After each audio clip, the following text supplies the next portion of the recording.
Hey, what is going on, guys? RvzStealth here, and in today's video we're going to be taking a look at the 10 champions in League that are most likely to AFK.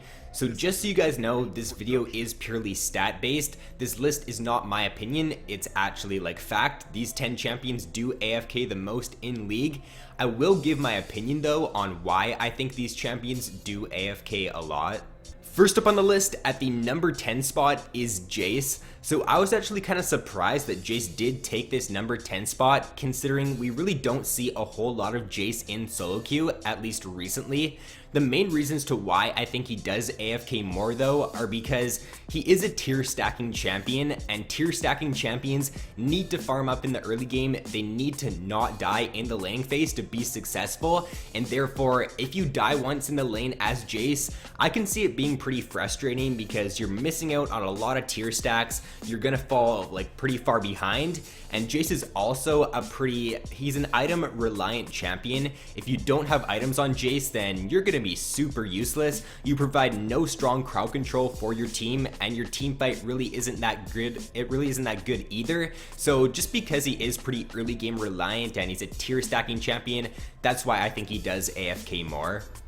At the number 9 spot is no surprise here, and that champion is Lee Sin. So Lee Sin is one of the harder champions to play in the game for sure, and I think the main reasons to why Lees do AFK more are because if they don't do well in the early game, then they're just gonna get outscaled by pretty much like every other jungler in the game.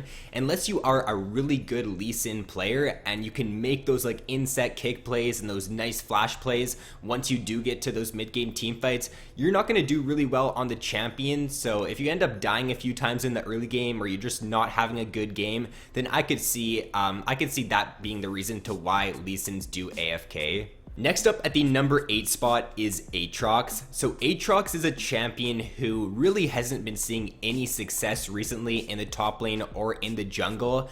I actually just played against an Aatrox jungle, and he ended up running Smite Teleport. Yes, Smite Teleport in the jungle. He didn't even use Teleport once that game, so I could see the enemy team just flaming that Aatrox really hard. He ended up intentionally feeding, and he didn't AFK, but he was pretty close to AFKing for sure. I could tell because he just did not have a good early game.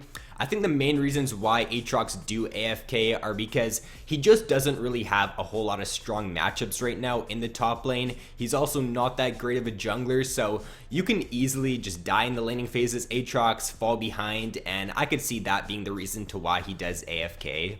Next up is Fiora. So Fiora is very similar to Jace in the sense that she does rely on having a strong early game, or at least going even in the laning phase to be successful. You need your items on this champion, and if you don't have your items, then you're pretty useless. You provide no strong crowd control for your team in those fights, and you also are just going to get kited pretty easily as well, because you do have your Q, which is a gap closer, but if the enemy team does have some strong kite and they do have a few stuns, then it's going to be hard for you to be successful in those team fights if you do not have your items. So if you die a few times in the laning phase as Fiora, then you're not going to really be able to come back in that game, and I could see that being the reason to why she AFKs more.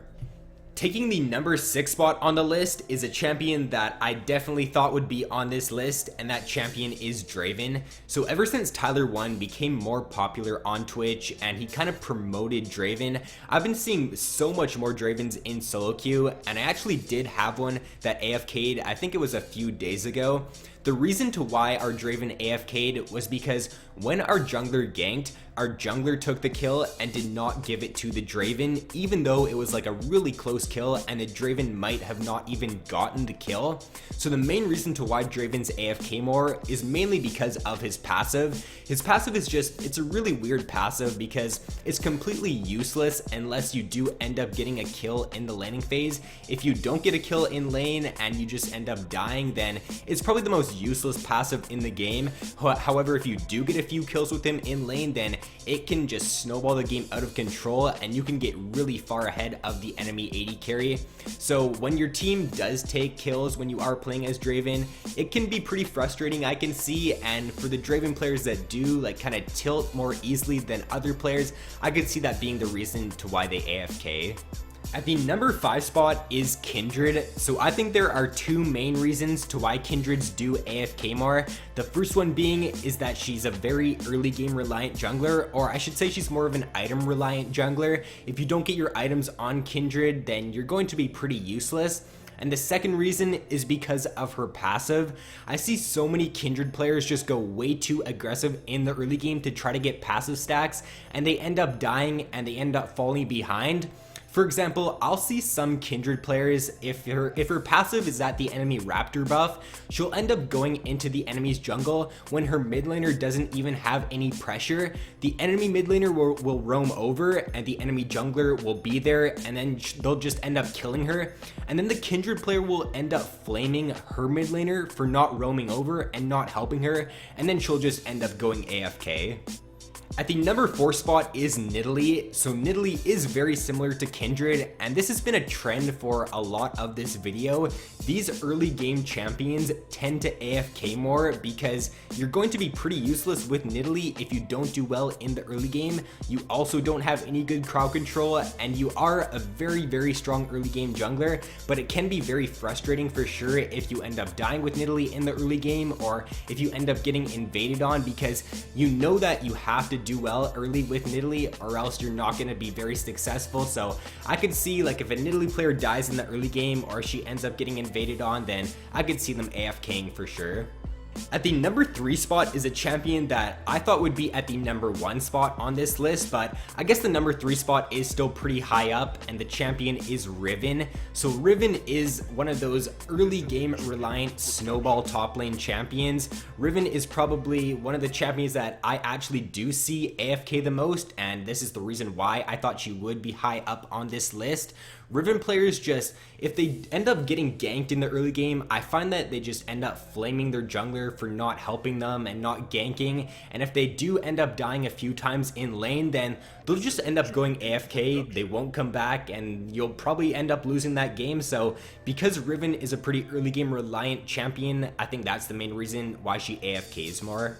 Taking the number 2 spot on the list is a champion that I really didn't even think would make the top 10, let alone be at the number 2 spot, and that champion is Nunu. So I really can't give you guys a good explanation as to why Nunus do AFK more than other champions. If I were to guess why they do AFK more, it would be because Nunu isn't really a pick right now in the jungle that a lot of people rate highly. He's a jungler that is kind of one-dimensional. He doesn't really have a great kit, in my opinion. He's one of those junglers who does have really good objective control with his Q and with like the Q smite, but other than that, he's not very strong compared to a lot of the top tier jungle picks right now, at least in my opinion. And therefore, if you don't do well in the early game as Nunu, then I could see your team flaming you and asking you, like, why did you pick Nunu? There are so many other good junglers to pick right now. And if you're a player that does take what your team says offensive, then I could see those players just going AFK because they don't want to deal with their team flaming at them. That reason really isn't the best though, so be sure to let me know in the comment section below, guys, why you do think Nunu's AFK more.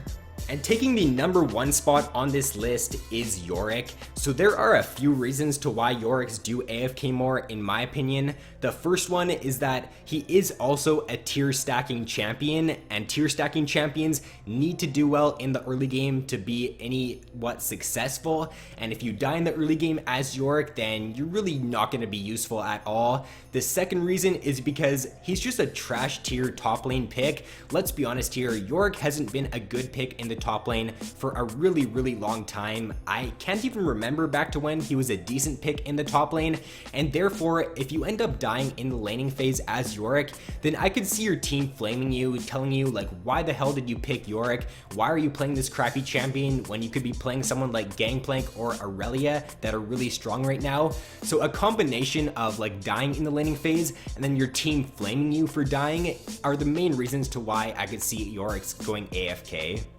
So that is going to be all for this video, guys. Be sure to let me know down in the comment section below of some champions that you thought were going to be on this list. For me, I thought that Yasuo and Vayne were going to be on the list for sure. So with that being said, guys, thanks for watching. I hope you all have an awesome day, and I will see you in my next video.